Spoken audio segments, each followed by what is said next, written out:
Let's start. आता we have to find out circuit current. लक्ष द्या. मग सर्किट करंट फाइंड करण्यासाठी दोन ऑप्शन असतात, एक करंट लॉ आणि व्होल्टेज लॉ हे किंवा ओम्स लॉ. हे सर्किट सिंपल नाहीये, तेव्हा ओम्स लॉ अप्लाय होणार नाही. We have to go for Kirchhoff's laws. मग फक्त याला पॉइंट म्हणा, ए नेम त्या जंक्शनला, B C D E and F.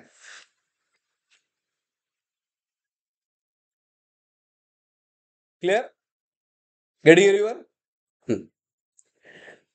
आता आपल्याला करंट लॉ अप्लाय करायचा आणि हे काम करंट सॉरी आपल्याला क्रिचॉफ्सला अप्लाय करायचं. मग पहिली स्टेप काय असते, करंट मार्क करायचं. मग ह्यामध्ये करंट ऑलरेडी दिलेत I1 I2 आणि I3. त्यामुळे ती काय आपल्याला अजम्पशन करायची गरज नाहीये. ओके, सो बिफोर अप्लाइंग रेझिस्टरचं व्होल्टेज मार्क करायचं. बघा I1 असा फ्लो होतोय, I1 I2 आणि I3 सगळेच इनकमिंग आहेत.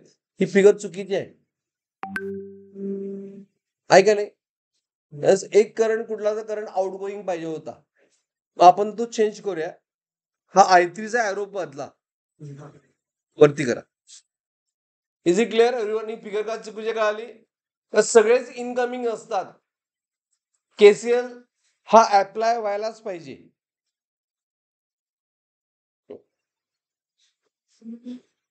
Okay, is it clear? Change केला. पहिल्यांदा KCL at E. KCL at E काय येणार? सम ऑफ इनकमिंग आउट गोईंग आहे I3 is equal to incoming आहे I1 प्लस I2. यामध्ये काय डाऊट आहे? Let's say equation 1. ओके, आता पुढचा पार्ट आहे का? आता थ्रू दिस ब्रँच +28 मधून कुठला करंट फ्लो होतोय आणि 54 मधून कुठला करंट फ्लो होतोय? तर लक्षात घ्या, ई बसून डी पर्यंत असं उलट मी करावलं काय, एक कंटिन्युअस ब्रँच आहे ना Kulkarni?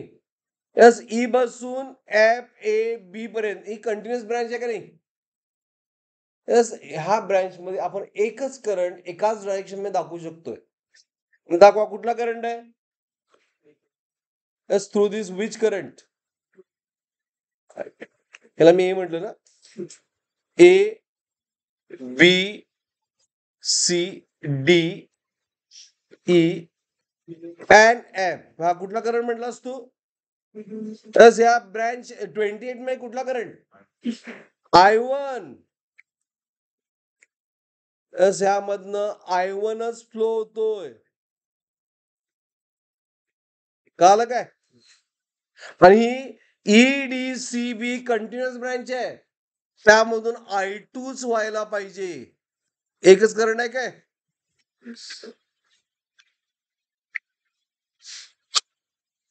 Understood? Is it clear all of you? Yes Patil, काय होत होतं? I2 का वाटलं? असं नसतंय, तिकडे चाललंय, हे इथं मिळाले. हा, I1 I2 इथं दोन्ही इनकमिंग झाले आणि टोटल काय झालं? I3 वरती गेला. Is it right? I3 at B परत डिवाइड झाला. एक पार्ट झाला I1, दुसरा पार्ट झाला I2. हे पार्ट काल डिस्ट्रीब्युशन एव्हरीवन, तुम्हाला हे कळाल काय? आय एम आस्किंग यू, हे नक्की कळाल ना? पुन्हा ह्यामध्ये डाऊट आहे ह्या डिस्ट्रीब्युशन ऑफ करंट मध्ये? हा, आता क्रिचॉफ व्होल्टेज लॉ अप्लाय करायला डिपेंडिंग अपॉन करंट आपण प्लस मायनस मार्क करायचं. मग इथं प्लस आहे, current I1 flowing B to A, बरोबर आहे ना? मग बी साईडला प्लस आणि ए साईडला मायनस. कळालं काय? हे कशा प्लस मायनस झालं? करंट फ्लो मुळे. आणि B2C I2 आहे, +2 - गॉट इट? हे कळालं सगळ्यांना? ओके. आता मी केव्हीएल अप्लाय करतो. केव्हीएल कुठल्या लूपला? ए बी एका कुठे तर क्लोज लूपला अप्लाय करतो. A B E F A ला अप्लाय करा. A B E F A ला अप्लाय करा. ए पासून स्टार्ट करायचं बघा. ए पासून स्टार्ट केलं मी. Is it clear? Minus two plus किती येणार? हा, ए टू बी. आता आपण ए टू बी मूव्ह आलो. Is it right? आपण ह्या डिरेक्शन मध्ये मूव्ह आलोय बघा. मायनस टू प्लस किती आला? लास्ट साईड राईज आहे. 528 I1. Is it right? कळालं? हा. त्यानंतर जर रेझिस्टर असेल तरच करंट आणि रेझिस्टरचा प्रोडक्ट. बॅटरी असेल फक्त बॅटरी. हा, हे प्लस आहे आणि हे मायनस आहे. आता बी पासून ई कडे आलोय. बीई. Okay, plus two -6. बरोबर? हा. त्यानंतर जातो आपण E to F. E to F साठी फक्त बॅटरी आहे. Plus two -8.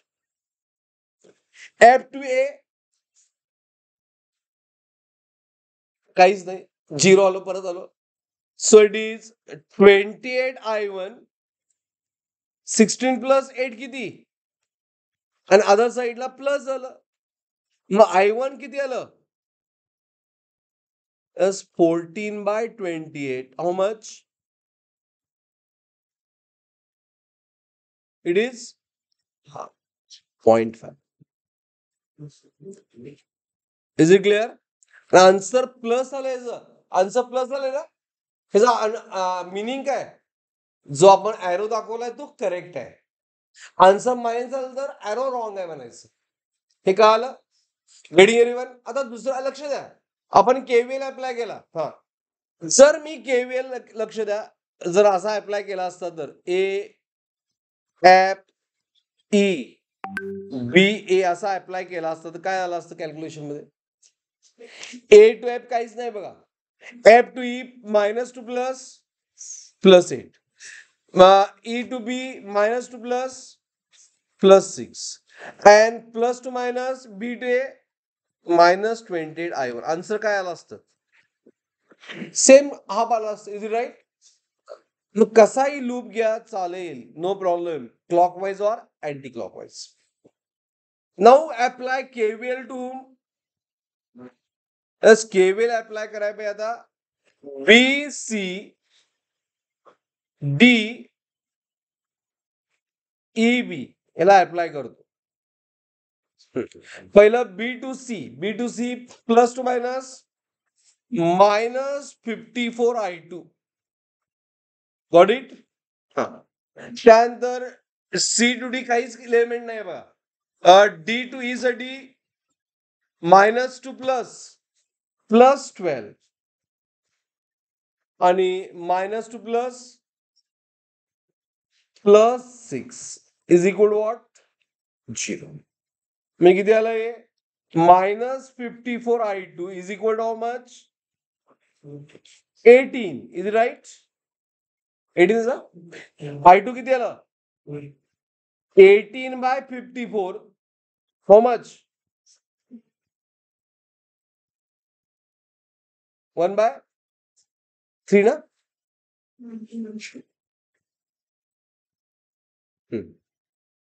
आणि त्यामुळे I3 ऑप्शन येणार. It is I1 + I3 I2 half plus 1/3 किती आलं? ओके, 3 + 2 डिवाइड बाय 3 2 जा 6. मी 5 डिवाइड बाय 6 किती येते? 5/6. बरोबर ना calculation?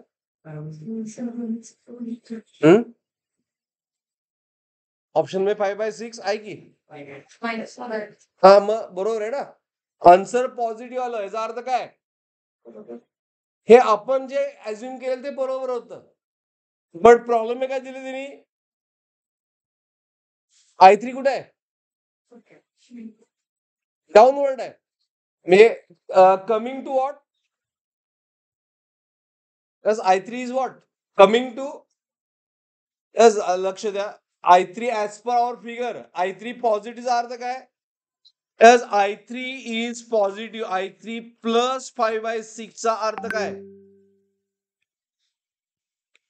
it goes from B to D to B, it goes from D to what, B, and I3 minus 5/6 चा अर्थ काय, it goes from B to what, D. आणि option मध्ये म्हणजे क्वेश्चन मध्ये I3 काय दिलाय, B to what, D दिलाय, म्हणून आन्सर करेक्ट काय 5/6. ह्याचा अर्थ काय, हे कळालं तुम्हाला, म्हणजे आपण सॉल्व्ह केलं करेक्ट एरोसाठी, म्हणून आन्सर प्लस आलं, बट त्यांना आन्सर पाहिजे गिव्हन एरो रॉंग आहे, तेव्हा आन्सर काय करायचं, -5/6 एम्पियर. काय डाऊट आहे, वेगळा डाऊट आहे, इज इट क्लिअर, हे कळालं सगळ्यांना, ओके.